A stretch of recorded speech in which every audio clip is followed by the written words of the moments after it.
नमस्कार, बहुत स्वागत है आप सभी का। आप देख रहे हैं आक्रमण। मैं हूं आपके साथ नैना यादव। आक्रमण दुनिया अलग अलग मोर्चों पर झेल रही है।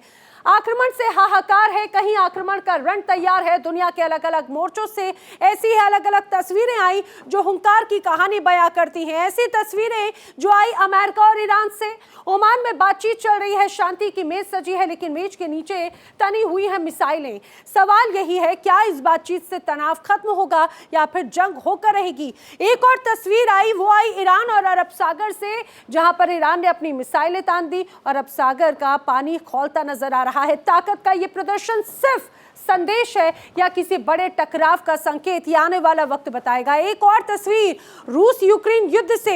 एक तरफ शांति वार्ता की बातें, दूसरी तरफ यूक्रेन पर ताबड़तोड़ हमले।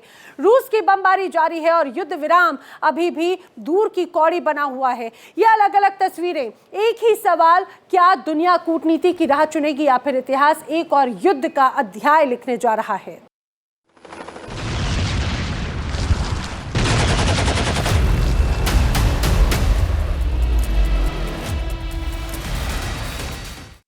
मध्य पूर्व से इस वक्त एक बेहद गंभीर और चिंताजनक तस्वीर सामने आई।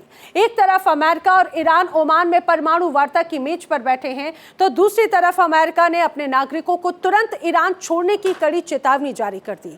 साथ ही ईरान में मिसाइल तैनात की खबरें, इंटरनेट ब्लॉकेज, सड़कों पर सख्त सुरक्षा और उड़ानों के बड़े पैमानों पर रद्द करना। सवाल बड़ा है, क्या बातचीत सिर्फ दिखावा है और असल में युद्ध की तैयारी चल रही है?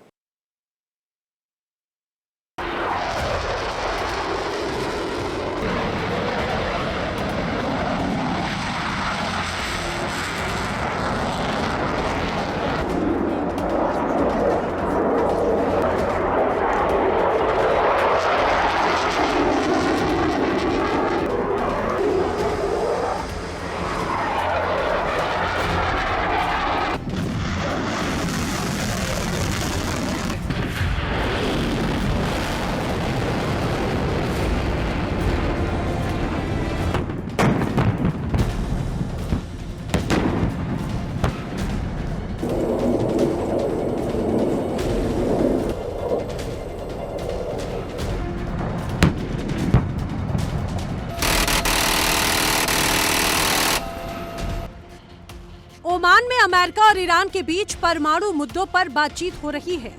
ये वार्ता अप्रत्यक्ष है, यानी दोनों देश सीधे आमने सामने नहीं, बल्कि ओमान मध्यस्थ की भूमिका में है।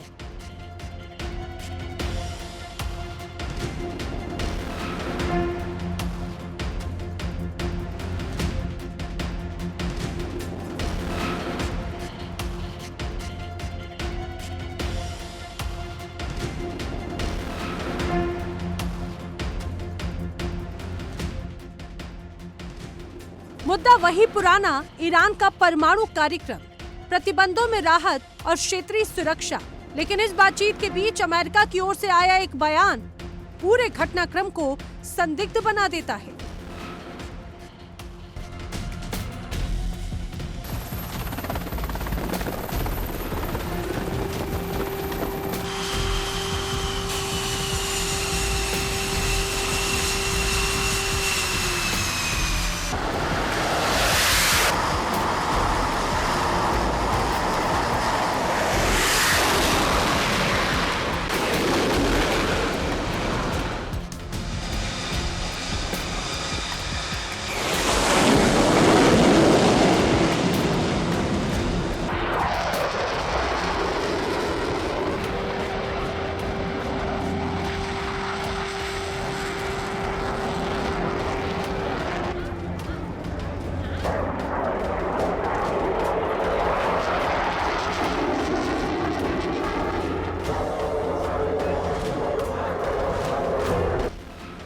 तेहरान स्थित वर्चुअल अमेरिकी दूतावास ने अपने नागरिकों के लिए एक बेहद सख्त एडवाइजरी जारी की है। शब्द साफ हैं, अमेरिकी नागरिक किसी भी सूरत में तुरंत ईरान छोड़ दें।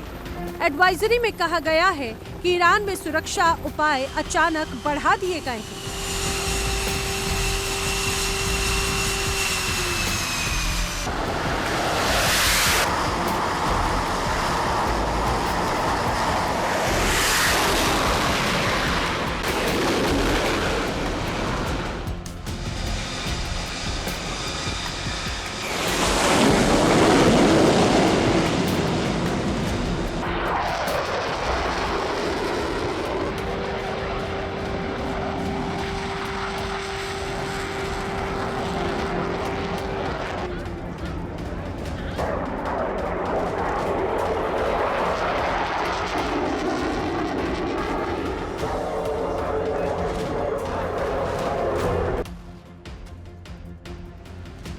कई सड़कें बंद की जा रही हैं, पब्लिक ट्रांसपोर्ट प्रभावित हैं और सबसे अहम इंटरनेट और मोबाइल नेटवर्क पर भारी पाबंदियां हैं। ईरान सरकार मोबाइल, लैंडलाइन और नेशनल इंटरनेट नेटवर्क तीनों तक पहुंच सीमित कर रही है।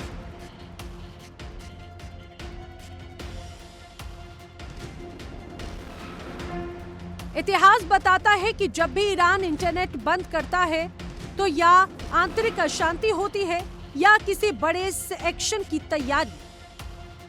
अमेरिका मानता है कि ऐसी स्थिति में उसके नागरिकों के लिए ईरान में रहना खतरनाक हो सकता है और इसीलिए दूतावास ने साफ कहा कि अमेरिकी नागरिकों को अमेरिकी सरकार की मदद पर निर्भर नहीं रहना चाहिए, क्योंकि ईरान में अमेरिका की राजनयिक और कंस्यूलर क्षमता बेहद सीमित है।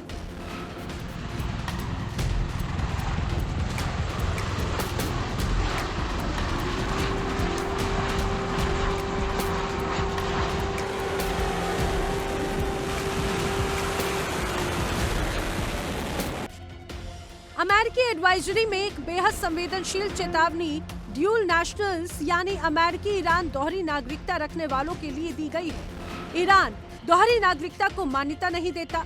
अब ऐसे लोगों को ईरानी पासपोर्ट पर ही देश छोड़ना होगा।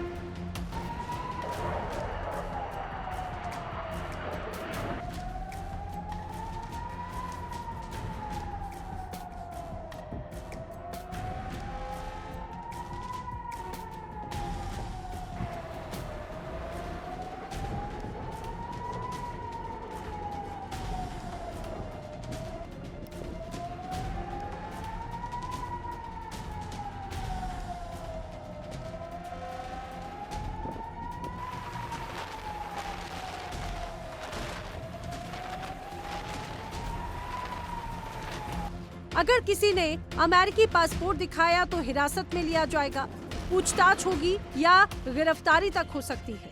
इसीलिए सलाह दी गई कि ईरान में रहते हुए अमेरिका से संबंध जाहिर करने से बचा जाए।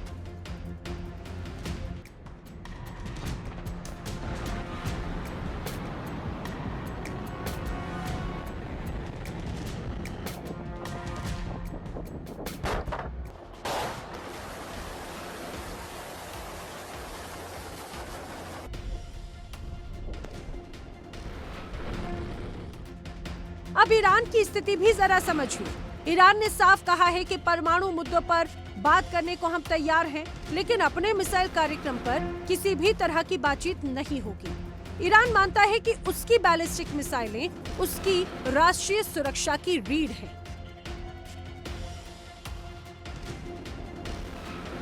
इस बीच ईरान में मिसाइली तैनाती की खबरें अमेरिका और इजरायल की चिंता बढ़ा रही हैं। डोनाल्ड ट्रंप पहले ही ईरान को चेतावनी दे चुके हैं, अगर कोई डील नहीं हुई तो सैन्य कार्रवाई से इनकार नहीं किया जा सकता।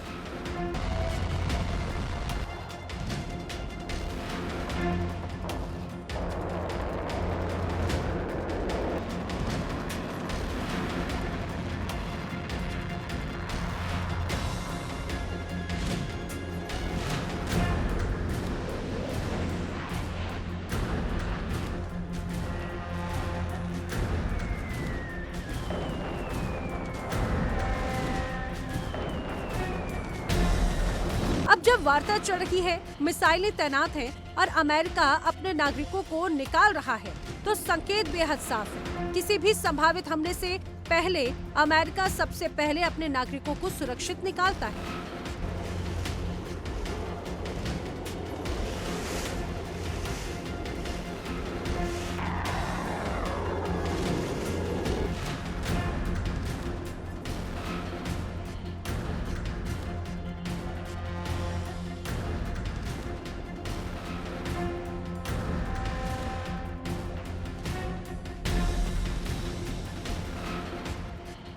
और यही पैटर्न अफगानिस्तान, इराक और यूक्रेन से पहले देखा गया था।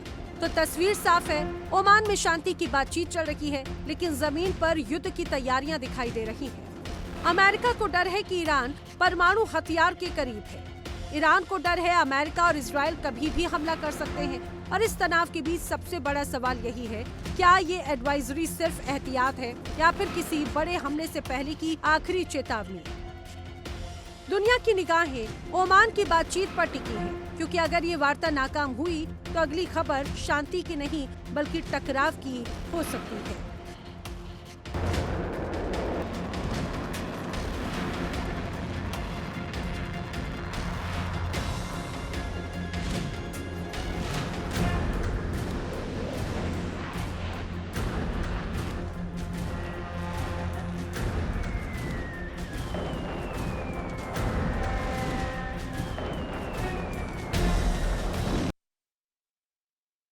तो दुनिया की दो सबसे बड़ी दुश्मन ताकतें ईरान और अमेरिका एक बार फिर शांति की मेज पर आमने सामने हैं।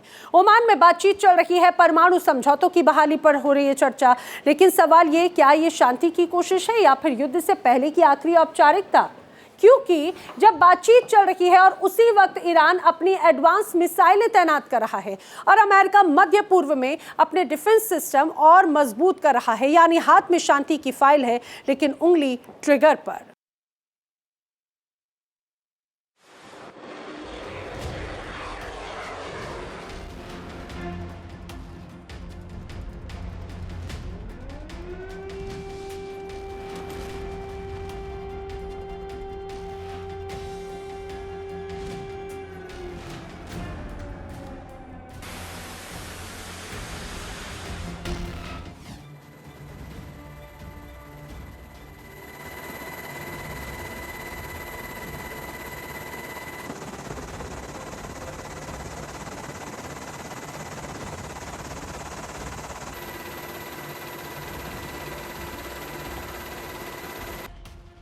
दुनिया की दो सबसे बड़ी दुश्मन ताकतें ईरान और अमेरिका एक बार फिर शांति की मेज पर आमने सामने। ओमान में बातचीत चल रही है, परमाणु समझौते की बहाली पर चर्चा हो रही है। लेकिन सवाल यह है कि क्या ये शांति की कोशिश है या युद्ध से पहले की आखिरी औपचारिकता? क्योंकि जब बातचीत चल रही है उसी वक्त ईरान अपनी एडवांस मिसाइलें तैनात कर रहा है।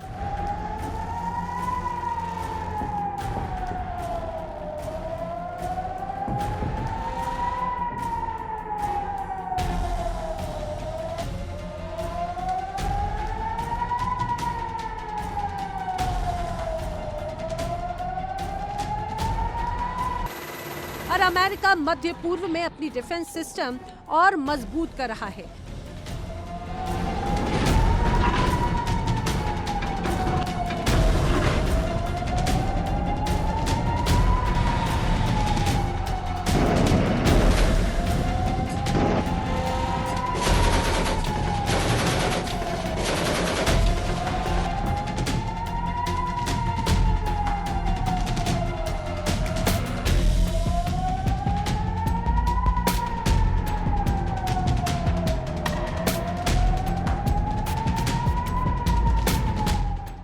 यानी हाथ में शांति की फाइल है लेकिन उंगली ट्रिगर पर।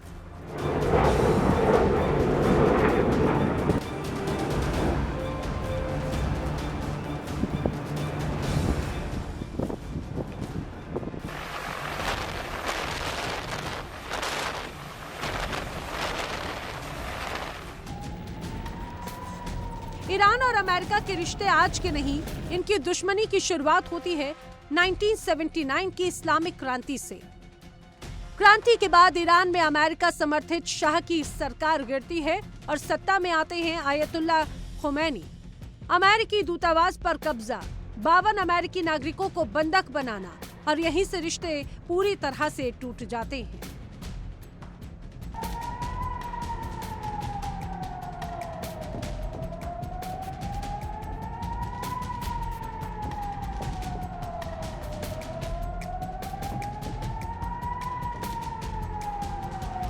तब से लेकर आज तक कोई भी सीधा राजनयिक संबंध नहीं, सिर्फ प्रतिबंध, धमकियां और प्रॉक्सी युद्ध।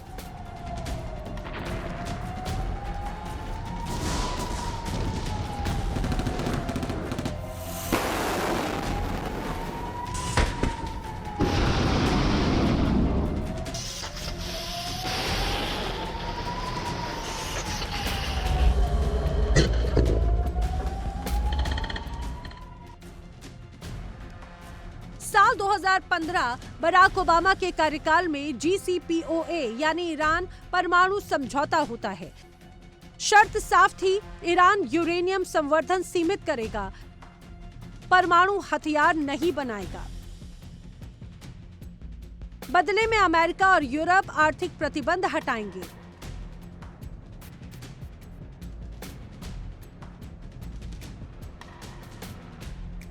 लेकिन 2018 में डोनाल्ड ट्रंप सत्ता में आते हैं और अमेरिका एक तरफा तरीके से समझौते से बाहर निकल जाता है।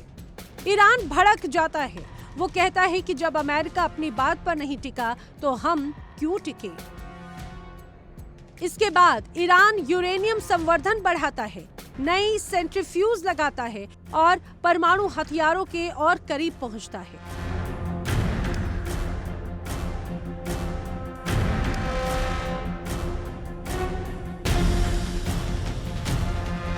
अब 2026 में ओमान एक बार फिर मध्यस्थ बना है। ईरान और अमेरिका के बीच अप्रत्यक्ष वार्ताएं शुरू हुई हैं। कोई आमने सामने बैठक नहीं, सिर्फ संदेशों का आदान प्रदान। मुद्दे वही पुराने। ईरान का परमाणु कार्यक्रम, अमेरिकी प्रतिबंध, ईरान की मिसाइली ताकत और क्षेत्रीय मिलिशिया।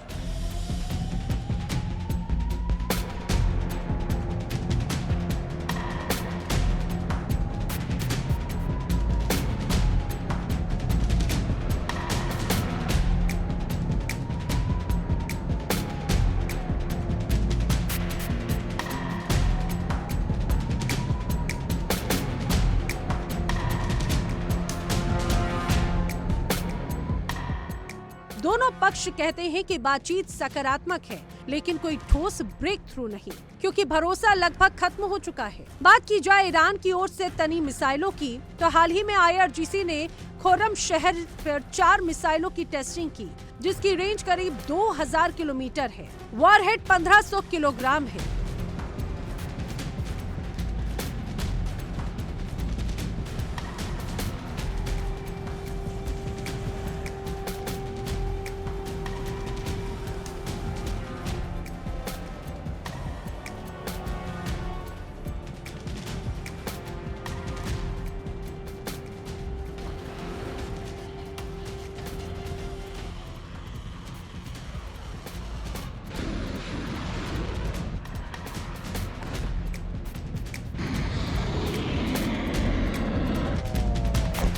ईरान दावा करता है कि ये मिसाइलें दुश्मन की डिफेंस सिस्टम को चकमा दे सकती हैं।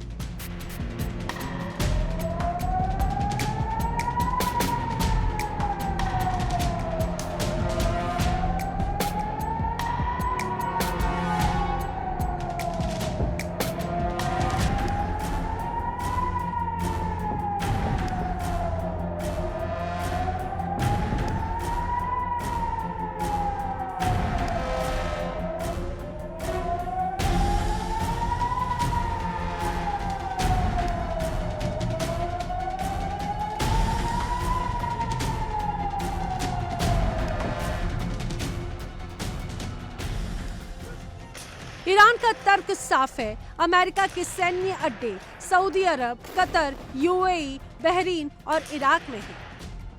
सब ईरान की रेंज में है और ईरान कहता है कि अगर हमला हुआ तो जवाब तुरंत और कई गुना होगा।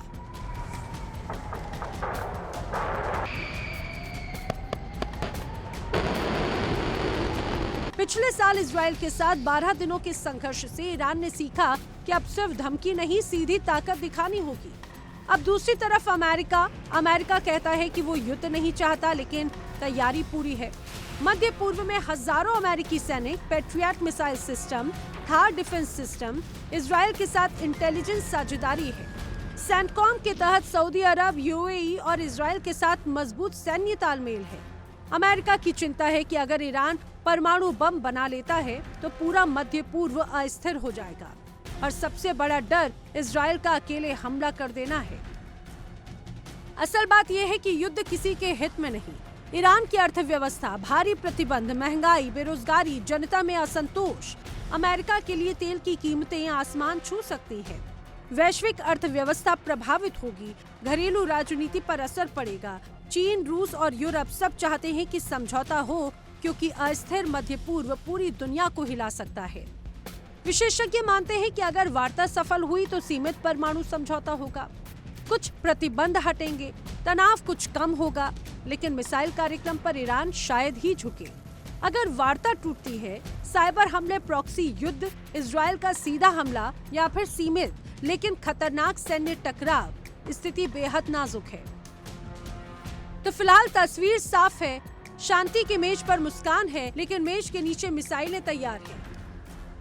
ईरान को डर है कि अमेरिका धोखा देगा, अमेरिका को डर है कि ईरान छिपकर बम बना लेगा, और दुनिया सांस रोके देख रही है, क्या कूटनीति जीतेगी या एक और युद्ध इतिहास लिखेगा।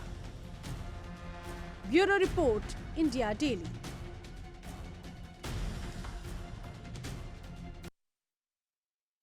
रूस और यूक्रेन के बीच शांति वार्ता का दूसरा दौर खत्म हो गया है, लेकिन युद्ध विराम पर अभी भी कोई सहमति नहीं बन पाई। हालांकि बातचीत के बाद में दोनों देशों ने एक बड़ा मानवीय कदम उठाते हुए 157 कैदियों की अदला बदली की। यूक्रेन का कहना है कि वो बगैर शर्त युद्ध विराम चाहता है, जबकि रूस ने सुरक्षा और क्षेत्रीय मांगों को पहले पूरा करने की शर्त रखी। फिलहाल कैदियों की रिहाई भरोसा बहाली की दिशा में एक कदम जरूर है, लेकिन जंग रुकने के आसार दूर ही नजर आ रहे हैं।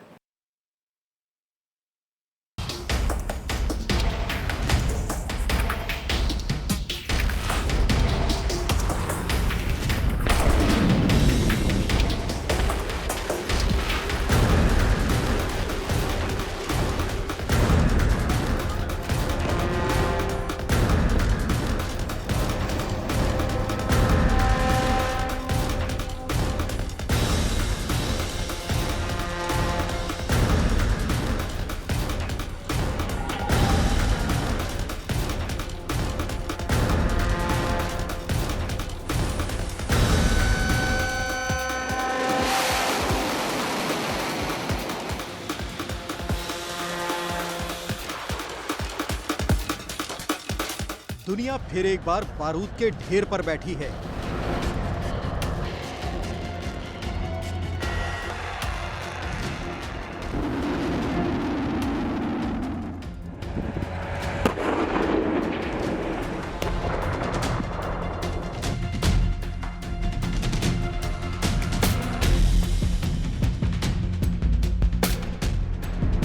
रूस और यूक्रेन के बीच जंग जैसे जैसे लंबी खिंचती जा रही है, वैसे वैसे पुतिन की रणनीति और खतरनाक होती जा रही है।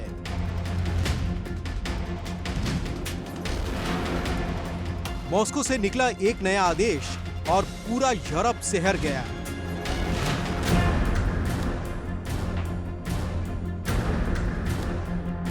पुतिन ने कमाल संभाली है, महाविनाश की मिसाइल सरमद को तैनात करने की।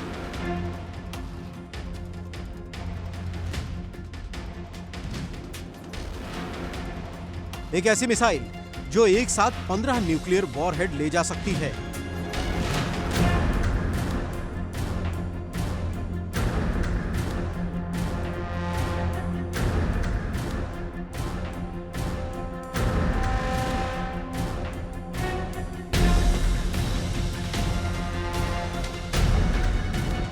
और जिसके सामने किसी भी एयर डिफेंस सिस्टम की सांसें थम जाती हैं।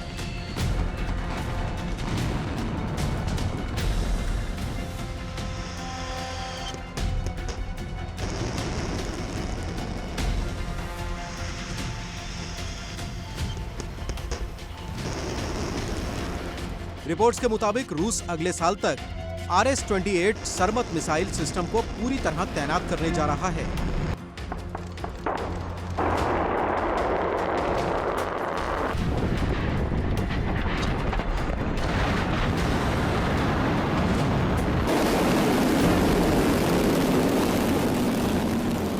ये वही इंटरकॉन्टिनेंटल बैलिस्टिक मिसाइल है जिसे पुतिन रूस की परमाणु रीढ़ कहते हैं। इसकी रेंज करीब 18,000 किलोमीटर है।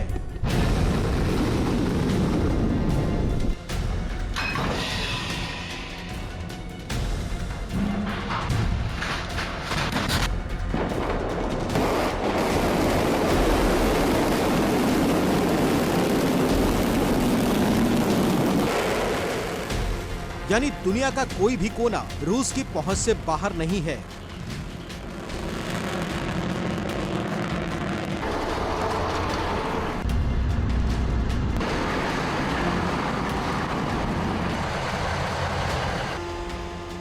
सरमद का वजन 200 टन तक है और ये मात्र 3 मिनट में वॉर रेडी हो सकती है।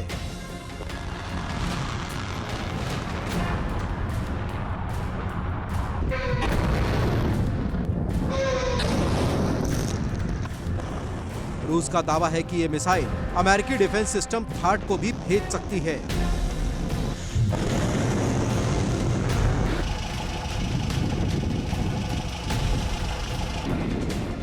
मतलब सीधी भाषा में कहें तो अगर ये मिसाइल छोड़ी गई तो पूरा महाद्वीप मिट्टी में मिल सकता है।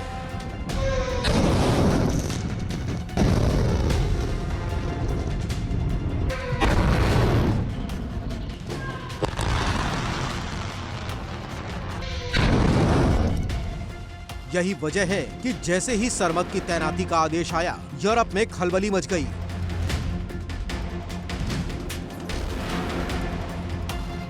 नेटो ने अपने न्यूक्लियर अलर्ट सिस्टम को अपग्रेड करना शुरू कर दिया।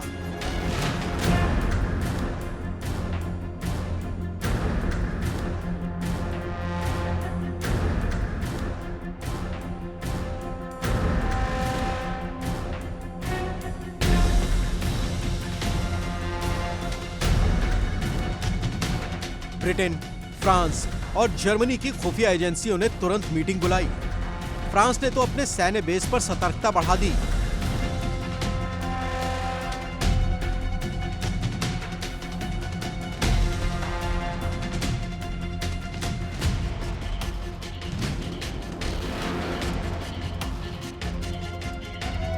क्योंकि सरमद सिर्फ मिसाइल ही नहीं बल्कि स्ट्रेटेजिक संदेश है।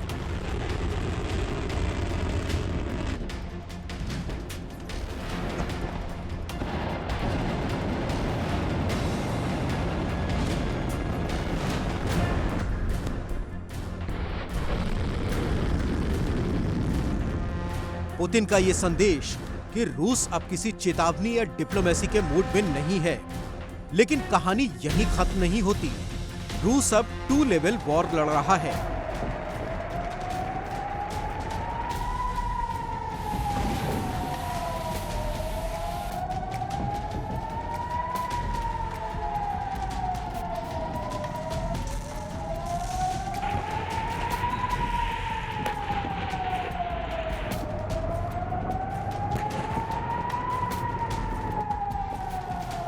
एक तरफ मिसाइल की ताकत तो दूसरी तरफ ड्रोन का आतंक।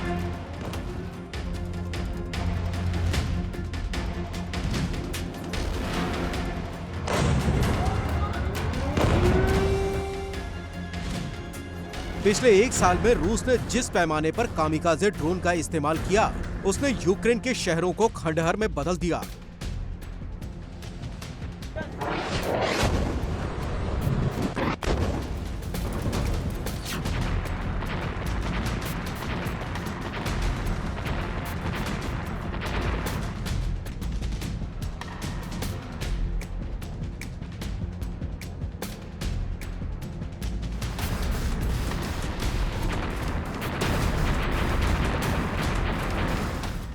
कीव, ओडेसा, ज़ैपोरिज़िया, हर रात आसमान में उड़ते ड्रोन और नीचे तबाही की आग।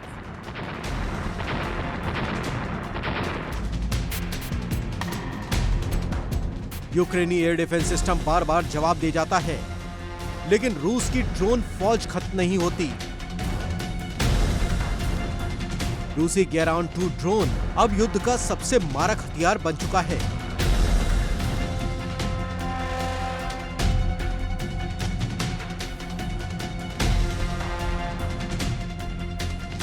विश्लेषक मानते हैं कि रूस की रणनीति साफ है, ड्रोन से थकाओ, मिसाइल से मिटाओ।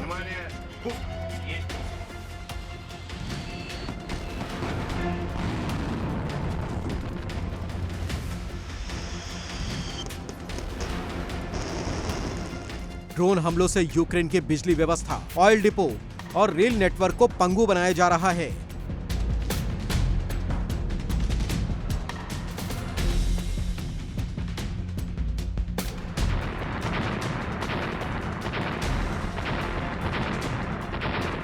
और इस बीच रूस ने हाइपरसोनिक मिसाइल की तैनाती तेज कर दी है। किंझल, जिरकॉन और अब सरमद। ये तिकड़ी रूस की ट्राई लेयर स्ट्राइक फोर्स कहलाती है। एक जमीन से, दूसरी हवा से, तीसरी अंतरिक्ष की रफ्तार से।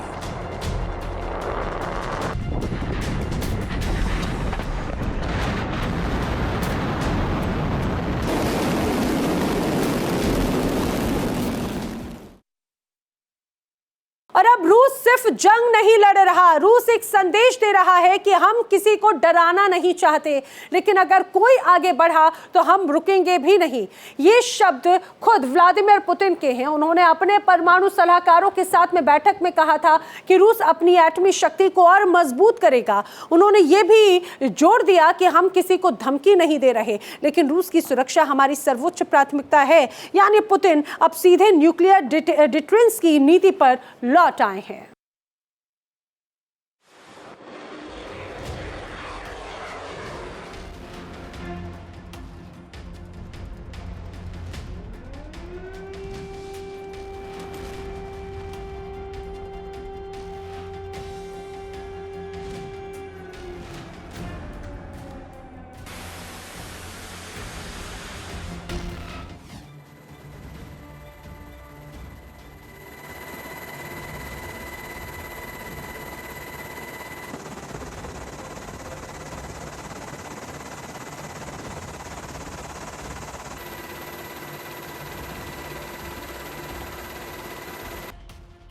दुनिया की दो सबसे बड़ी दुश्मन ताकतें ईरान और अमेरिका एक बार फिर शांति की मेज पर आमने सामने।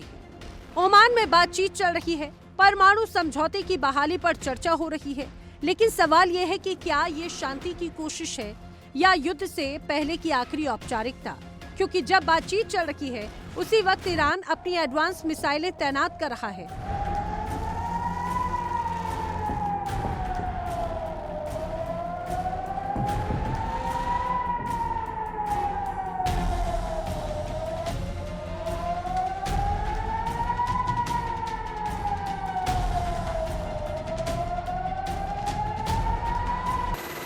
और अमेरिका मध्य पूर्व में अपनी डिफेंस सिस्टम और मजबूत कर रहा है।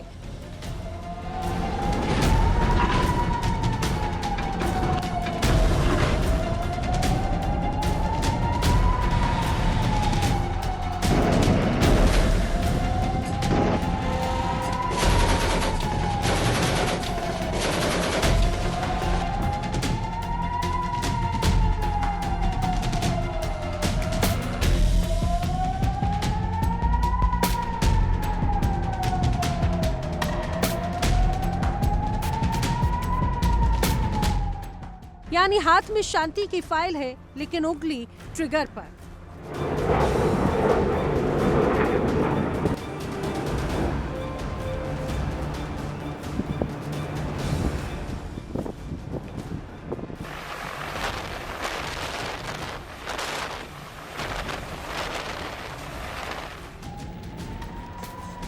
ईरान और अमेरिका के रिश्ते आज के नहीं, इनकी दुश्मनी की शुरुआत होती है 1979 की इस्लामिक क्रांति से।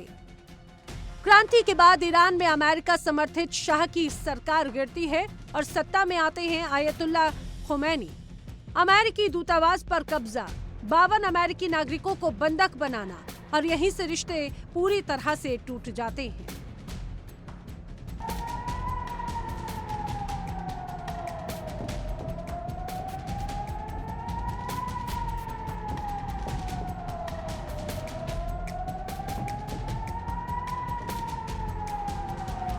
तब से लेकर आज तक कोई भी सीधा राजनयिक संबंध नहीं, सिर्फ प्रतिबंध, धमकियां और प्रॉक्सी युद्ध।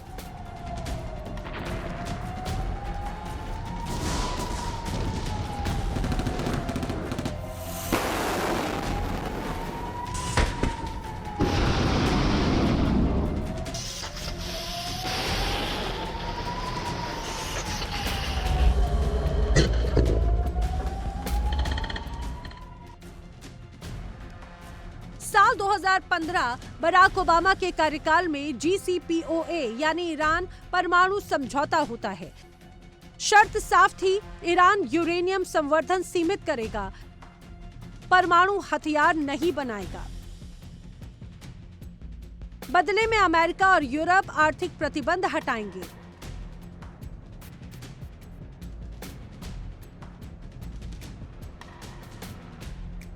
लेकिन 2018 में डोनाल्ड ट्रंप सत्ता में आते हैं और अमेरिका एक तरफा तरीके से समझौते से बाहर निकल जाता है। ईरान भड़क जाता है। वो कहता है कि जब अमेरिका अपनी बात पर नहीं टिका तो हम क्यों टिके। इसके बाद ईरान यूरेनियम संवर्धन बढ़ाता है, नई सेंट्रीफ्यूज लगाता है और परमाणु हथियारों के और करीब पहुंचता है।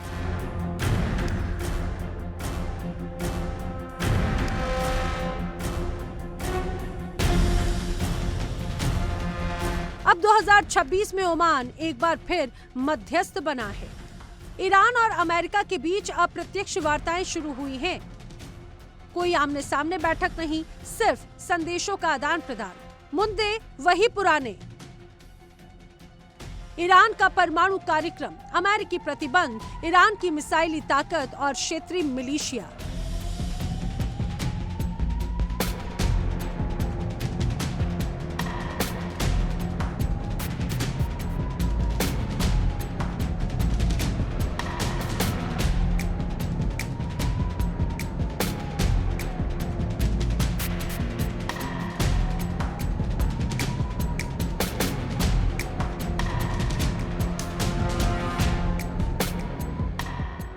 दोनों पक्ष कहते हैं कि बातचीत सकारात्मक है, लेकिन कोई ठोस ब्रेक थ्रू नहीं, क्योंकि भरोसा लगभग खत्म हो चुका है। बात की जाए ईरान की ओर से तनी मिसाइलों की, तो हाल ही में IRGC ने खुर्रम शहर पर 4 मिसाइलों की टेस्टिंग की, जिसकी रेंज करीब 2000 किलोमीटर है। वॉरहेड 1500 किलोग्राम है।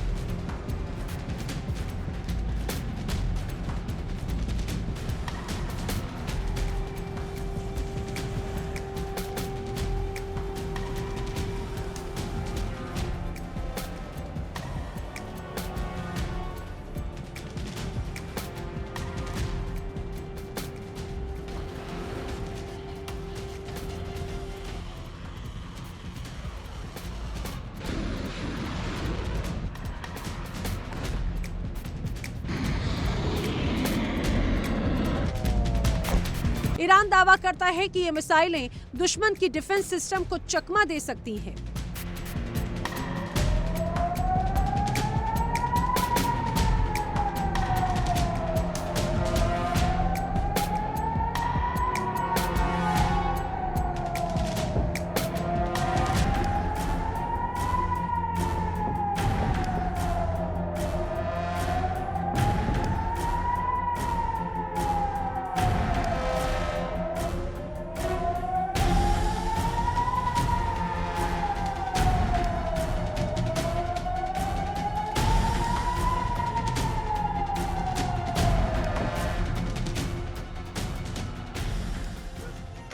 ईरान का तर्क साफ है। अमेरिका के सैन्य अड्डे सऊदी अरब, कतर, UAE, बहरीन और इराक में हैं। सब ईरान की रेंज में है और ईरान कहता है कि अगर हमला हुआ तो जवाब तुरंत और कई गुना होगा।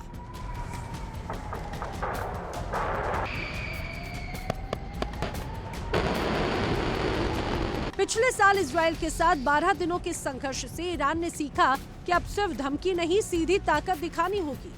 अब दूसरी तरफ अमेरिका कहता है कि वो युद्ध नहीं चाहता, लेकिन तैयारी पूरी है। मध्य पूर्व में हजारों अमेरिकी सैनिक, patriot missile system, Thar defence system, Israel के साथ इंटेलिजेंस साझेदारी है। सैंटकॉम के तहत सऊदी अरब, UAE और इजराइल के साथ मजबूत सैन्य तालमेल है। अमेरिका की चिंता है कि अगर ईरान परमाणु बम बना लेता है तो पूरा मध्य पूर्व अस्थिर हो जाएगा और सबसे बड़ा डर इजराइल का अकेले हमला कर देना है। असल बात यह है कि युद्ध किसी के हित में नहीं। ईरान की अर्थव्यवस्था, भारी प्रतिबंध, महंगाई, बेरोजगारी, जनता में असंतोष, अमेरिका के लिए तेल की कीमतें आसमान छू सकती हैं। वैश्विक अर्थव्यवस्था प्रभावित होगी, घरेलू राजनीति पर असर पड़ेगा। चीन, रूस और यूरोप सब चाहते हैं कि समझौता हो, क्योंकि अस्थिर मध्य पूर्व पूरी दुनिया को हिला सकता है। विशेषज्ञ मानते हैं कि अगर वार्ता सफल हुई तो सीमित परमाणु समझौता होगा, कुछ प्रतिबंध हटेंगे, तनाव कुछ कम होगा, लेकिन मिसाइल कार्यक्रम पर ईरान शायद ही झुके। अगर वार्ता टूटती है, साइबर हमले, प्रॉक्सी युद्ध, इजराइल का सीधा हमला या फिर सीमित लेकिन खतरनाक सैन्य टकराव, स्थिति बेहद नाजुक है। तो फिलहाल तस्वीर साफ है, शांति की मेज पर मुस्कान है, लेकिन मेज के नीचे मिसाइलें तैयार हैं। ईरान को डर है कि अमेरिका धोखा देगा। अमेरिका को डर है कि ईरान छिपकर बम बना लेगा। और दुनिया सांस रोके देख रही है, क्या कूटनीति जीतेगी या एक और युद्ध इतिहास लिखेगा। Bureau report, India daily. जंग जो पिछले कई सालों से दुनिया के सर पर मंडरा रही थी, अब मानो महायुद्ध के मुहाने पर पहुंच गई है। रूस के टैंक फिर से गरजे हैं, यूक्रेन के ड्रोन आसमान चीर रहे हैं और अब नाटो के दफ्तरों में युद्ध की गूंज सुनाई दे रही है।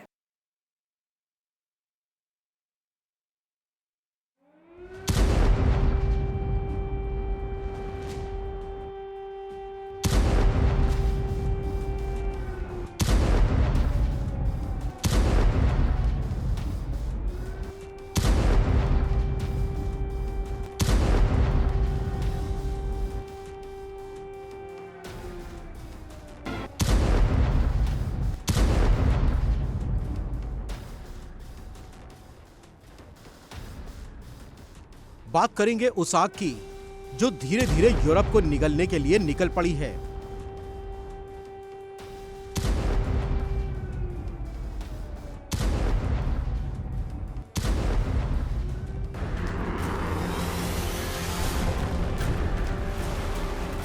रूस और यूक्रेन की जंग अब सिर्फ दो देशों की नहीं रही।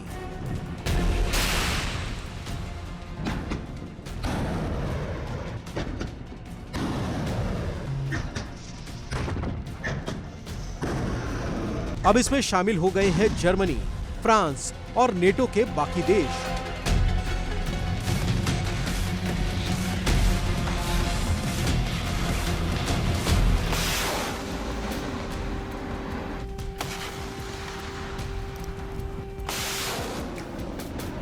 माहौल ऐसा बन चुका है कि जंग का नक्शा विश्व युद्ध की तरफ बढ़ता दिख रहा है।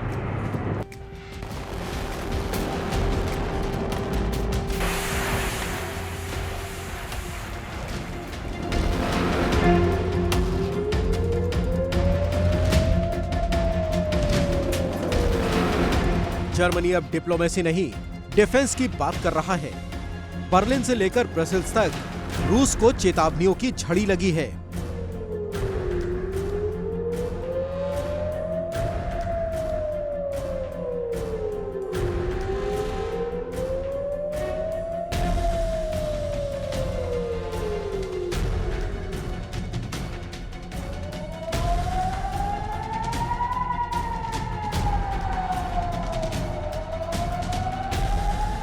और यूक्रेन को खुलेआम मिल रही है सैन्य मदद, anti air defence system, drone technology.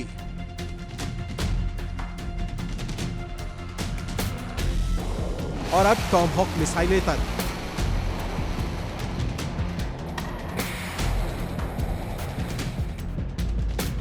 NATO के दफ्तर में दिन रात चल रही रणनीतिक बैठकों की गूंज। स्पेन में हुई गुप्त बैठक में तय हुआ कि अब रूस के बढ़ते हौसले को कंट्रोल करना होगा। यानी अब सिर्फ डिप्लोमेटिक स्टेटमेंट नहीं, एक्शन की तैयारी शुरू हो चुकी है।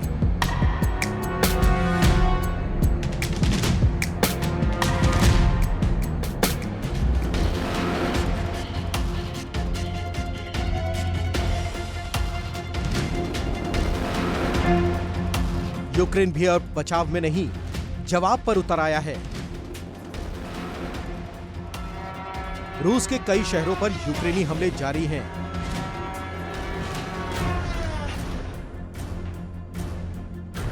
जिससे रूस के तेल डिपो और इंफ्रास्ट्रक्चर को भारी नुकसान हुआ है।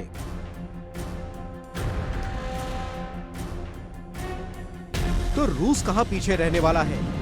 यूक्रेन के हमले का विध्वंसक अंदाज में जवाब दिया जा रहा है।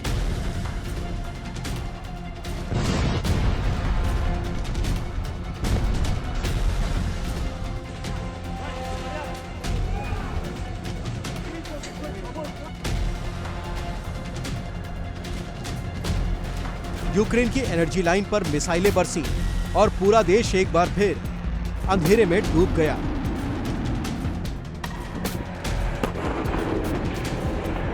अगर हर हमला पिछले से बड़ा है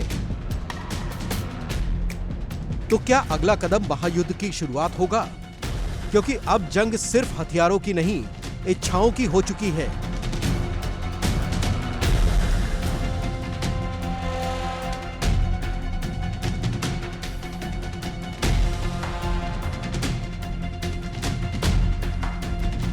अमेरिका अब निर्णायक मोड़ पर है।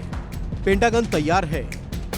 यूक्रेन को टॉमहॉक क्रूज मिसाइलें देने के लिए बस ट्रंप के साइन होने बाकी हैं।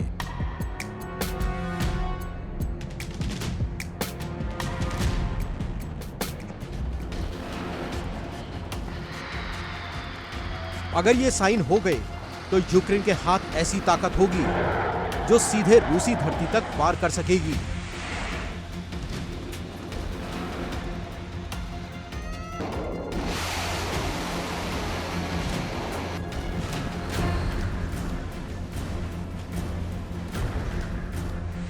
और फिर रूस का जवाब क्या होगा? क्या वो पीछे हटेगा या सीधे नेटो को चुनौती देगा?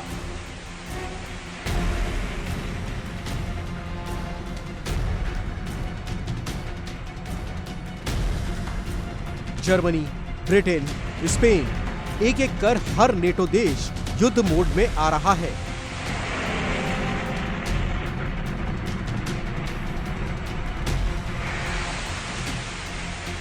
स्पेन की गुप्त मीटिंग में तय हुआ कि रूस को रोका नहीं गया तो अगला मोर्चा यूरोप के दिल में खुलेगा।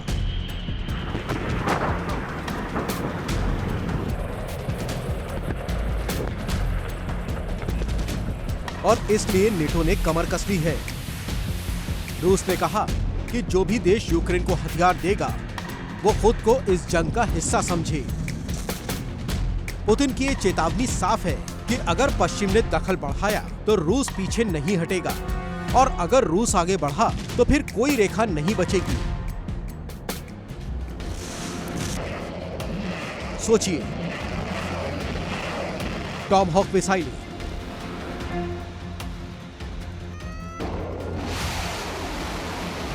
रूस के हाइपरसोनिक वॉरहेड्स और नेटो की न्यूक्लियर डिफेंस शील्ड, अगर ये सब एक साथ सक्रिय हो गए तो सिर्फ यूक्रेन ही नहीं बल्कि पूरी दुनिया इस आग में झुलस सकती है। रूस यूक्रेन जंग का अगला अध्याय अब दो राहें पर खड़ा है। एक राह कूटनीतिक बातचीत और युद्ध विराम की कोशिशों की है, जबकि दूसरी राह टॉमहॉक, ड्रोन और टैंक की गर्जना वाली महायुद्ध की तैयारी की है।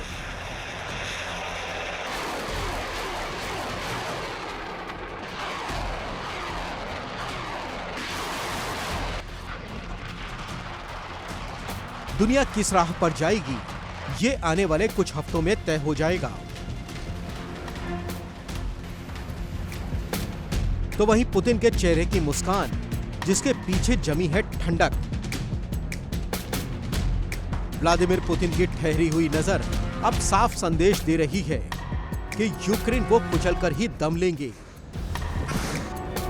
रूस ने अपनी रणनीति को स्पष्ट कर दिया है, सिर्फ क्षेत्रीय प्रभुत्व ही नहीं बल्कि सत्ता के दांवपेच में वापसी। पुतिन की कसम अडिग है, उसे रोकने के लिए अब चाहे कितने भी दंड उठाने पड़े वो पीछे नहीं हटेंगे। पर याद रखिए, ये रुख एक तरफा जीत की गारंटी नहीं देता। आक्रामकता अक्सर प्रतिक्रिया भी बुलाती है। राजनीतिक, आर्थिक और सैन्य, रूस की हर चाल के पीछे अब वैश्विक प्रतिक्रिया की घड़ी भी चल रही है। प्रतिबंध, सैन्य सपोर्ट और अंतर्राष्ट्रीय दबाव।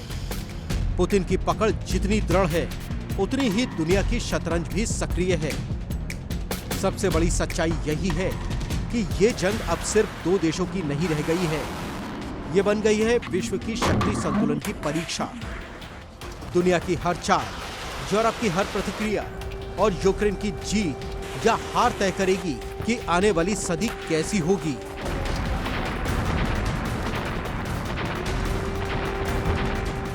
Bureau report, India daily.